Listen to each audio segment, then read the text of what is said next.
เมนูปลาดุกที่ผมเนี่ยแปลงมันที่สุดละตั้งแต่แปลงจ่องมานี่นะและก็เป็นเมนูที่หลายคนหลายท่านนี่ยกให้เป็นอันดับหนึ่งเลยว่าเลี้ยงเมนูปลาดุกนี่เมนูนั้นมันจะเป็นเมนูเนี่ยไปบ่ได้มันก็คืออัวปลาดุกเขาเนาะปลาดุกนี่ยัดใส่สมุนไพรหันหน้าตามันจะนี่บ่ได้นะหลายคนหลายท่านเอาไปเนี่ยขายเนี่ยอย่างแล้วว่าเราส่งหูมือผมพอนี่ว่าเราขายเพราะบัดนั้นขายม่วนคือมันไปอันวันนี้ผมจะป้ามาแปลงสักรอบครับเนาะแต่ก่อนอื่นเลยนะเฮาก็มาพอพริกพอเคียงมาให้กำก่อนอันพริกอันเคียงสมุนไพรนี่นะใส่หลายๆบ่ถ้าไปขี้จิมันเนาะถ้าใส่น้อยนี่มันถึงไปจีล้ำและก็อันเคียงมันก็จะมีพริกแห้งข่าจะไข่หอมเตี๊ยมหอมแดงขมิ้นแกนหอมป้อมแล้วก็หากผักป้อมขนมหากผักชีนะกำนั่นก็ข้อแขนข้อมือคนแดบดีก็ใส่เคียงหมูเคียงปันดิกๆเนาะง่ายนี่โบดกันเดียวนะบ่ละเอียดยิบนะ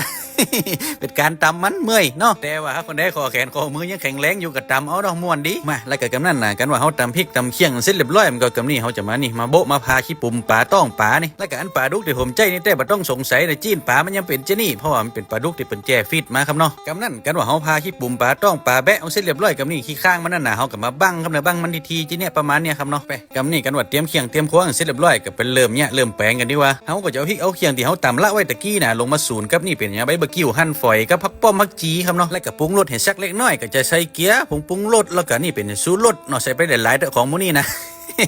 หนึ่งล้ำก็อย่างของมันเนี้ยแล้วก็ซีอิ๊วขาวตัวก้นเม็ดสักน้อยและสุดท้ายนั้นแต่จะเป็นน้ำล้างโคกน้ำบะได้น้ำยังก็ได้เนาะมันใส่สักน้อยก็ได้เนาะเพื่อมันจะได้ก้นหม้อก้นว้องเห็นน้อยกำนั่นกันว่าเฮาโซะเฮาสูนเคียงมันเข้ากันดีแล้วนะเฮาจะเอามานี่เนาะมาหุกมาตาติดตัวป่านี่คำนึงเอาเคียงนี่นะแดมงแดที่มีจีนมีอย่างที่เห็นเป็นสีชมพูสีแดงเป็นเลือดนั่นน่ะเอาไปตาไปหุกให้มันทั่วๆถึงลืมบอกไปคำนองขั้นตอนการคั่วป่าแต่ที่แรกน่ะไปได้ลืมก๊กอย่างปลาดุกอ๋อคำนึงครับมาอันนี่มาดึงอันตรายแต่โดนใส่มือกำนี่ปะรออย่างปวดบอกเลยเป็นการพูดจาเป่ามือเหมาะนะคำนองกันว่าเฮาตาเฮาหุกให้มันทั่วถึงเสร็จเรียบร้อยแล้วมึงเฮาก็จะเอาเคียงสมุนไพรที่มันเหลือน่ะเฮาจะไปย้อมตะขี้ปุ่มมันแล้วก็ตบตัวปลาขึ้นจะเนี่ยครับเนาะแล้วก็หลังจากนั้นก็คือเจียกตอกมาหัดมามัดมาเก็นให้มันเป็นเนี่ยรูปทรงจะเนี่ยครับนี่แล้วก็อันเจียกที่ผมใจนี่แต่เป็นเจียกไฟเขาเนี่ยบ่แม่นเจียกไนล่อนนะเจียกไฟติดไฟยากน้อยเนาะมาแล้วก็หลังจากนั้นก็เมียนเดิมเนาะใจบริการหม้ออบหม้อทอดไร้น้ำมันเมียนเดิมแต่ว่าถ้าคนใดบ่มีหม้ออบหม้อทอดจะนี่ก็ดังไฟสูงไฟปิ้งจีดิกๆเนาะเหมาะไปแหมยังแล้วก็อันไฟที่ผมใจในรอบแรกผมจะใจไฟประมาณ165องศาประมาณครึ่งชั่วโมงครับเนาะกำนั่นกันว่าครบเวลารอบแรกแล้วนะรอบที่2ผมจะใจไฟ180องศาประมาณ15นาทีกับเปาะเนาะได้ละเนี่ยก็หมอกแยะเสร็จเรียบร้อยแล้วอัวปลาดุกเฮานี่ปลาอย่างเหมาะอย่างหอมซาบสมุนไพรแตงดังงานปลาแต่มันถึงขึ้นจืดๆแล้วขึ้นหูดังจืดๆแล้ว